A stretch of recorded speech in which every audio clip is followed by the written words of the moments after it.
So it seems that our troubled trip to Malaysia last year had one final parting shot.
The chickens are getting their monthly worming dose, which they're quite happy about. These days I use Better Drench, which is a natural wormer, and that's for 3 days. I soak some pellets in a bowl of water overnight to make a nice sloppy mash, and then put the Better Drench dosage in there in the morning and mix it up and put it out in a tray for them, and they all seem to like it, I think, especially in winter. So that works for me, and it's nice not having to use chemical wormers. Hey guys, welcome to Wild Hope Homestead. Well, just a quick update on how I'm doing. My body's been going through some big health issues recently. The bunch of blood tests I had all had normal results. It's hard to get to the bottom of things when it looks like you're fine, even if you don't feel fine. I've been having trouble keeping weight on the last couple years, and I mean, I'm naturally a slim person, so I don't have a problem with that.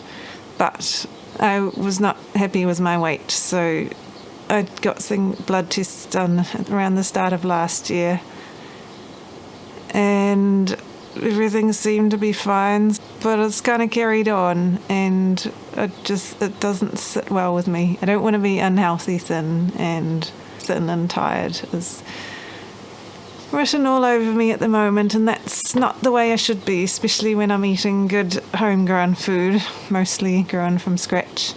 Anyway, that's kind of the background to all of this, and then I started getting sore throats a lot earlier this year, really, and that turned out to be acid reflux.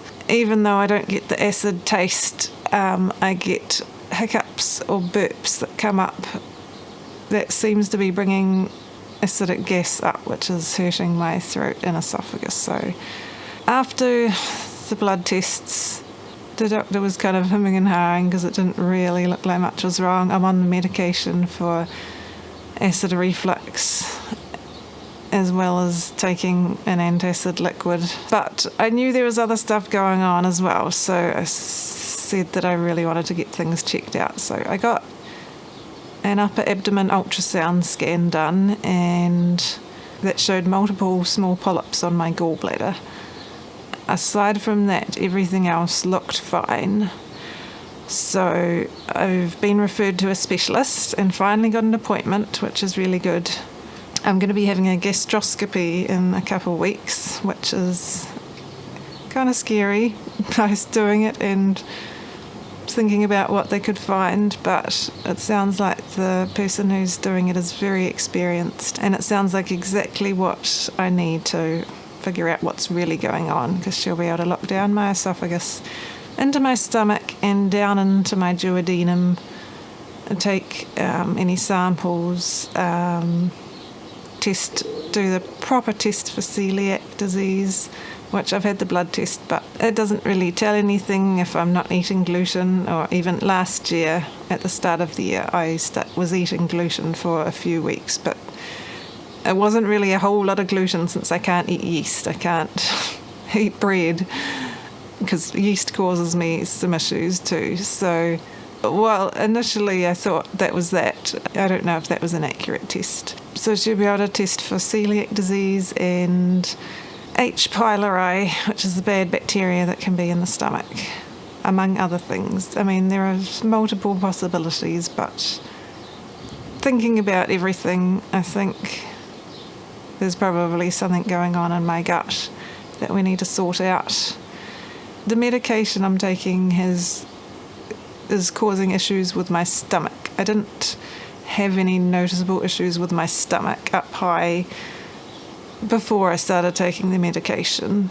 It reduces the acidity of the liquid produced in the stomach wall lining to help digest food, and so that's supposed to mean that the stuff coming up my esophagus isn't so acidic, but it's also making it harder to digest food. So some days have been really bad and some days not too bad, as I'm starting to try and figure things out more. But if I eat too much at a time or certain foods, it gets really full and sore, and it'll just be a lot of pain in there, and then I can't eat much for the rest of the day.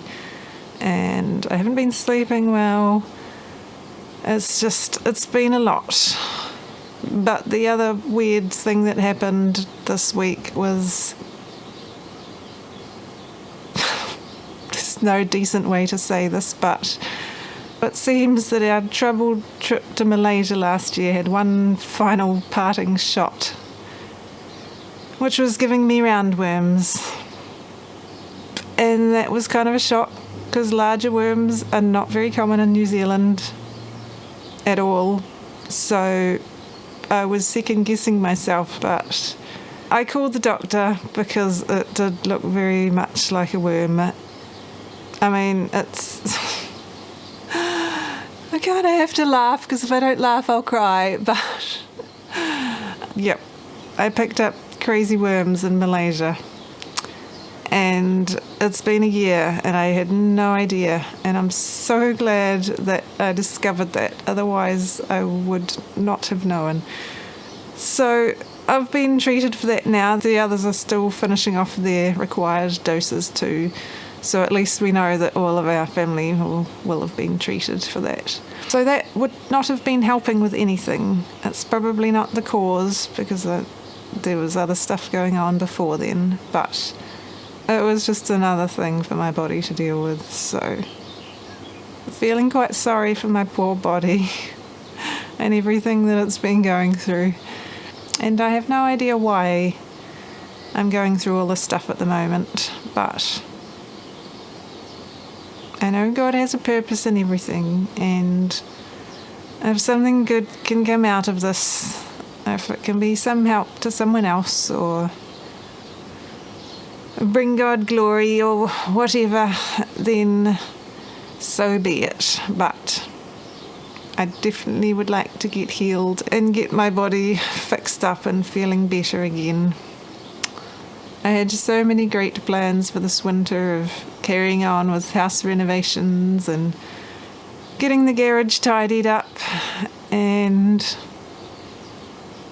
getting the garden. I haven't finished cleaning up the raised bed veggie garden yet. The garden is slowly falling into, well, a mess. At least it's not summer, otherwise it would be a lot worse, but there's really not much I can do at the moment because I'm healing from my other procedure as well. I can't do very much physical stuff, so I just wanted to share with you guys where things are at. If you think I'm looking thin and tired and unhealthy, that's why, because I'm doing my best, but we're still trying to figure out what's wrong with me and how to fix it. Hopefully we'll have some more answers soon, and in the meantime I'm just doing what I can. At least I can do some seeds. It's not too hard to do, and Steve's been helping out a lot around here, which has been good. I'll keep making videos when I can because it's something I like doing, so it's fun for me. And I'm not doing it because I feel any pressure to, but I feel like it's important to tell my story if it can help somebody else. Often in videos you just see the good things and all these amazing results of things done over a squished in period of time that makes it look like stuff's happening really fast and getting done really fast. But the reality is that sometimes things take a long time, and getting to our next property is one of those things which is apparently taking a long time. I am very thankful actually that we have not moved further away yet, because that would have been so much more stressful going through all of this stuff if we were somewhere maybe more rural, somewhere away from my usual doctor and other health services, living somewhere where our homestead's not all set up properly, and I wouldn't have all this nice kale and leafy greens to be able to eat. And just, it's just really nice to have something stable, to be able to be home and be comfortable and have everything I need here, really. So as frustrated as I have been about the fact that we haven't gotten to move yet, and that we haven't gotten everything done around here that I want to do yet, I am grateful that we hadn't moved yet, if that makes sense. I just want to say thank you to you all for watching, and especially each one of our subscribers. I'm grateful for every one of you. I'm thankful to everyone who chooses to watch and like and subscribe or comment on our videos, because that all helps to promote our videos on YouTube. And I do really appreciate that you guys take the time to watch our funny little life here, and I hope that it can be encouraging or inspiring to you in some way. And most of all, teach you to grow hope, because this is one thing that I've really had to do through all of this, is choose hope. I could get really down about it and really upset, and I occasionally have my moments, but what I always come back to is that I'm choosing to hope that I'll get healing and help for my health issues, and trusting that God's going to be faithful to the things that He's put on my heart and showed me that He wants me to do. I don't believe that He would have built all those dreams in my heart for no reason, just for everything to fall to the floor. So I choose hope.